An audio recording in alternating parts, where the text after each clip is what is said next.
Viewers, welcome to my channel. రోజు ఇంట్లో దీపం పెట్టేటప్పుడు పాటించవలసిన నియమాలు. దీపంలోనే దేవతలందరూ ఉంటారు అంటారు. దీపం వెలిగించిన మరుక్షణమే ఆ ప్రాంతమంతా ఏదో ఒక దైవశక్తితో నిండిపోయి ఉన్నట్టుగా అనిపిస్తుంది. దీపం పెడితే చాలు దేవతలు అందరూ వస్తారు అన్నట్టుగా ప్రకాశిస్తుంది. అటువంటి దీపారాధన ఎలా చేస్తే మనకు అనుకూల ఫలితం వస్తుంది అనేది ఇప్పుడు ఈ వీడియోలో తెలుసుకుందాం. ముందుగా దీపం వెలిగించే ప్రమిద బంగారం కానీ, వెండి కానీ, ఇత్తడిది కానీ, మట్టిదైనా పర్వాలేదు. స్టీలు, ఇనుప ప్రమిదలలో ఎప్పుడూ దీపం వెలిగించకూడదు. దీపపు ప్రమిద నేలపై అలాగే పెట్టకూడదు. దీపపు ప్రమిద నేలపై పెట్టకూడదు. అది దీపాన్ని అగౌరవపరిచినట్లుగా అవుతుంది. దీపాన్ని పెట్టే కింద ఒక చిన్న ఇత్తడి లేక మట్టి ప్లేట్ అయినా సరే పెట్టి దాని మీద ప్రమిదను ఉంచాలి. అలాగే దీపారాధన చేసే ముందు 2 పూటలా ఇల్లు శుభ్రపరచుకోవాలి. శుభ్రమైన ప్రదేశంలో మాత్రమే దీపం పెట్టాలి. ఉదయం స్నానం చేసిన తర్వాత వెలిగించినట్టే సాయంత్రం స్నానం చేసి దీపం వెలిగించాలి. సాయంత్రం స్నానం చేయలేని స్థితిలో కనీసం ముఖము, కాళ్ళు, చేతులు, నోరు కడుక్కొని దీపారాధన చేయాలి. మాంసాహారం తినేవారు కూడా ప్రతిసారి తలంటు స్నానం చేయాల్సిన అవసరం లేదు. మామూలు స్నానం చేయాల్సిన అవసరం లేదు. మామూలు స్నానం చేస్తే సరిపోతుంది.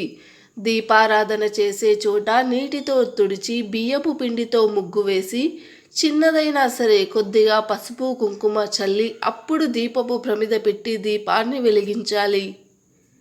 ఇలా రోజు చేయడం కష్టంగా అనిపిస్తే రోజు మామూలుగా దీపం వెలిగించి పర్వదినాలు, ప్రత్యేక సందర్భాలు, సెలవు రోజుల్లోనైనా ఈ విధానాన్ని పాటించండి. దీపారాధన ఎప్పుడూ ఏకవత్తితో చేయకూడదు. అది అశుభ సూచకం. కనీసం 2 వత్తులైనా వేయాలి. అనగా 2 వత్తులను కలిపివేయాలి. విడివిడిగా కాదు, 2 జ్యోతులు వెలిగించాలని చెప్తారు. దీపారాధనకు ఆవు నెయ్యి ఉత్తమం. తర్వాత నువ్వుల నూనె. దీపం వెలిగించాక ప్రమిదకు గంధం, కుంకుమ పెట్టి పూలు సమర్పించాలి. సర్వదేవతా స్వరూపమైన ఆ దీపానికి నమస్కరించాలి. చిన్న బెల్లం ముక్క కానీ, పటిక బెల్లం పలుకులు కానీ, ఏదో ఒక పండును కానీ లేక అందుబాటులో ఉన్నది నివేదన చేయాలి. ఏ ఇంట్లో అయితే నిత్యం దీపారాధన 2 పూటలా చేస్తారో ఆ ఇంట లక్ష్మి ఎప్పటికీ నిలిచే ఉంటుంది. దుష్టశక్తులు ఆ ఇంటి దరిదాపుల్లోకి కూడా రాలేవు. వ్యాపారం అభివృద్ధి చెందాలనుకునేవారు నిత్యం వ్యాపార స్థలంలో దీపారాధన చేయడం వల్ల కలిగే వ్యాపార స్థలంలో దీపారాధన చేయడం చాలా మంచిది. మీరే స్వయంగా గమనించవచ్చు. నిత్యం ఎవరు దీపారాధన చేస్తారో వారికి ఉన్న గ్రహదోషాలు, పీడలు చాలా వరకు దీపారాధన మహిమ వల్ల పరిహారం అవుతాయి. ఇంట్లో శాంతి నెలకొంటుంది. పిల్లలు చదువులో వృద్ధిలోకి వస్తారు. దేవాలయానికి వెళ్ళేటప్పుడు పాటించవలసిన నియమాల గురించి ఇప్పుడు తెలుసుకుందాం. తీర్థము తీసుకొనున్నప్పుడు 3 సార్లు విడివిడిగా ఒకదాని తర్వాత మరొకటి కలవకుండా పుచ్చుకొనవలెను. వెంటనే 3 సార్లు ఒకేసారి తీసుకొనరాదు. ఒత్తిని నూనెలో తడిపి వెలిగించి దానితో 2 ఒత్తులను వెలిగించాలి. ఉదయం పూట తూర్పు దిశగా 2 ఒత్తులు ఉండేటట్లు దీపం యొక్క ముఖం ఉండాలి. సాయంత్రం పూట ఒక ఒత్తి తూర్పుగా, రెండవది పడమటగా ఉండాలి. శివునికి అభిషేకం, సూర్యునికి నమస్కారం, విష్ణువుకి అలంకారం, వినాయకునికి తర్పణం, అమ్మవారికి కుంకుమ పూజ ఇష్టం. ఇవి చేస్తే మంచి జరుగుతుంది. ఇక ప్రసాదాన్ని తినాలి కానీ పారవేయరాదు.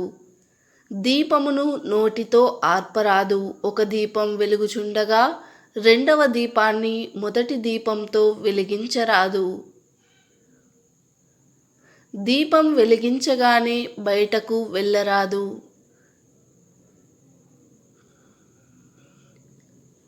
దేవుని పూజకు ఉపయోగించు ఆసనం వేరొక పనికి వాడరాదు. దేవాలయానికి వెళ్ళినప్పుడు విగ్రహానికి ఎదురుగా నిలబడి నమస్కారం, స్తోత్రములు చదవకూడదు. ప్రక్కగా నిలబడి చేతులు జోడించి నమస్కరించి వేడుకోవాలి. పురుషులు దేవునికి సాష్టాంగ నమస్కారం చేయవచ్చు, కానీ స్త్రీలు చేయరాదు. స్త్రీలు మోకాళ్ళపై వంగి నుదురును నేలకు ఆనించి నమస్కారం చేయాలి. యుద్ధమునకై శంఖమును పూరించుచున్న కృష్ణుడు మరియు ఒక్కడే నిలబడి వేణువు ఊదుతున్న కృష్ణుడి ఫోటో కానీ విగ్రహం కానీ ఇంటిలో ఉండరాదు. మరియు ధ్యానం చేయుచున్న ఈశ్వరుడు, హనుమంతుడు ఫోటోలు ఇంట్లో ఉండరాదు.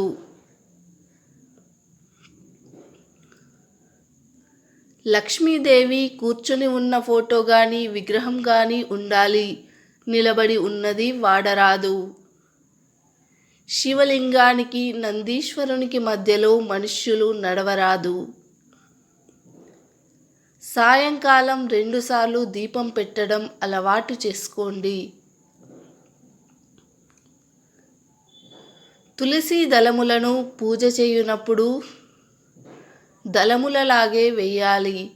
ఆకులుగా త్రుంచిన దోషము, మరు జన్మలో భార్య వియోగము కలుగును.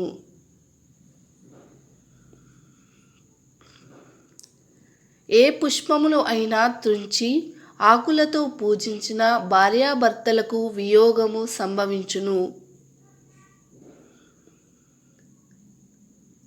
తాకుట వల్ల దోషము లేనివి అంటే అంటుకానివి తీర్థయాత్రలందు, పుణ్యక్షేత్రములందు, దేవాలయములందు, మార్గమునందు, వివాహమునందు, సభలందు, పడవలు, కార్లు, రైళ్ళు, విమానాలు మొదలగు వాహనాలలో ప్రయాణమందు స్పర్శ దోషం లేదు.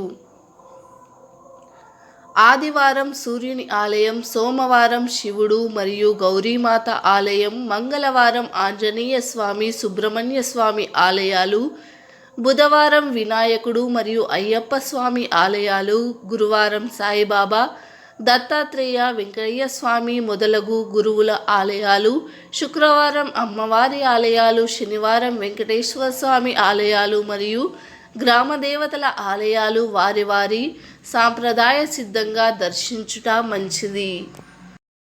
ఏ దేవాలయానికి వెళ్ళినా మొదట ధ్వజస్తంభాన్ని దర్శించాలి. శివాలయమునకు వెళ్ళినప్పుడు మొదట నవగ్రహాలను దర్శించి ప్రదక్షిణాలు చేసి కాళ్ళు కడుక్కొని తరువాత శివ దర్శనం చేసుకోవాలి. అదే విష్ణు ఆలయాలు అనగా రాముడు, కృష్ణుడు, వెంకటేశ్వర స్వామిని దర్శించినప్పుడు మొదట విష్ణుమూర్తిని దర్శించి తర్వాత మిగతా వారిని దర్శించాలి. తర్వాత మొదట పాదములను చూసి తర్వాత ఆ పాదమస్తకము దర్శించాలి. నవవిధ భక్తి మార్గములు: శ్రవణం, వినడం, కీర్తనం, పాడటం, స్మరణం, మనసులో జపించుట, పాదసేవనం, అర్చన, పూజ, నమస్కారం, ధ్యానము, సేవ, సఖ్యము, ఆత్మనివేదనము, మనోనిగ్రహంతో సమర్పించుట. వీటిలో ఏ పద్ధతి అయినను దేవునికి ప్రీతికరం. జపములు 3 రకాలు. అవి: వాచక జపము, అందరికీ వినపడేలా బిగ్గరగా చేసేది. ఉపాంశు జపం, ఎవరికీ వినపడకుండా పెదాలను కలుపుతూ చేసేది. మానస జపం, ఎవరికీ వినపడకుండా పెదాలు కదపకుండా మనసులో చేసేది. అన్ని జపాలలోకెల్లా మానస జపం ఉత్తమం. వాచక జపం సామాన్యం, ఉపంశుభం మధ్యమం. స్త్రీలు ఓంకారాన్ని జపించకూడదు. ప్రదక్షిణాలు: వినాయకునికి 1, ఈశ్వరునికి 3, అమ్మవారికి 4, విష్ణుమూర్తికి 4, మర్రి చెట్టుకి 7 ప్రదక్షిణలు చేయాలి. వీటితో పాటుగా దేవాలయ దర్శనానికి వెళ్ళినప్పుడు ఈ నియమాలు కూడా పాటించాలి.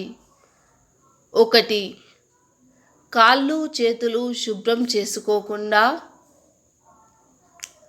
ఆలయంలోకి వెళ్ళకూడదు. 2. ఆలయ పరిసరాల్లో మలమూత్ర విసర్జన చేయకూడదు. 3. ఆలయం లోపల ప్రశాంతంగా ఉండాలి. అసలు ఎవరితోనూ గొడవ పెట్టుకోకూడదు. 4. ఆలయం లోపల పెద్దగా అరవడం, గట్టిగా మాట్లాడడం వంటివి చేయకూడదు. 5.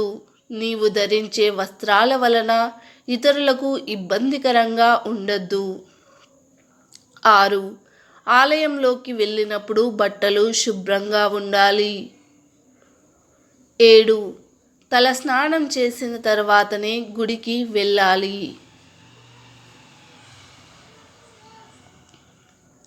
8. ఆలయంలో ఉన్న గర్భగుడిలో వెళ్ళాలి అంటే పసుపు నీటితో కాళ్ళు శుభ్రం చేసుకోవాలి. 9. స్త్రీలు పట్టు వస్త్రాలు ధరించి ఆలయంలో ఉన్న గర్భగుడిలో ప్రవేశించరాదు. 10. ఆలయంలో ఉన్న గర్భగుడిలో ప్రదక్షిణ చేయరాదు. 11. ఆలయంలో దేవునికి తప్ప ఎవరికి నమస్కారం పెట్టకూడదు. 12. ఆలయంలో పసిపిల్లలు రోదిస్తే పూజారులు పూజా కార్యక్రమాలను నిలిపివేయాలి. 13. దేవుని దర్శనం తర్వాత ఆలయ ప్రాంగణంలో కొంతసేపు కూర్చుని వెళ్ళాలి. 14. ఆలయంలోనికి వెళ్ళేటప్పుడు కుంకుమ లేదా తిలకం ధరించి వెళ్ళాలి. 17, 15 ఆలయంలో గోళ్ళు కొరుకుట చేయకూడదు. ఈ వీడియోలో ఉన్న సమాచారం మీకు నచ్చినట్లయితే ఈ వీడియోని లైక్ చేసి మా ఛానల్ని సబ్స్క్రైబ్ చేసుకోవడం మర్చిపోకండి. ధన్యవాదాలు. మా వీడియో నచ్చితే కామెంట్ బాక్స్లో జై శ్రీరామ్ అని తప్పక కామెంట్ చేయండి. ఇలాంటి మరిన్ని వీడియోస్ కోసం మా ఛానల్ని సబ్స్క్రైబ్ చేసుకొని పక్కనే ఉన్న గంట సింబల్ ఆల్ అని ప్రెస్ చేయండి. ఈ వీడియోని మీరు పూర్తిగా చూసినందుకు ధన్యవాదాలు.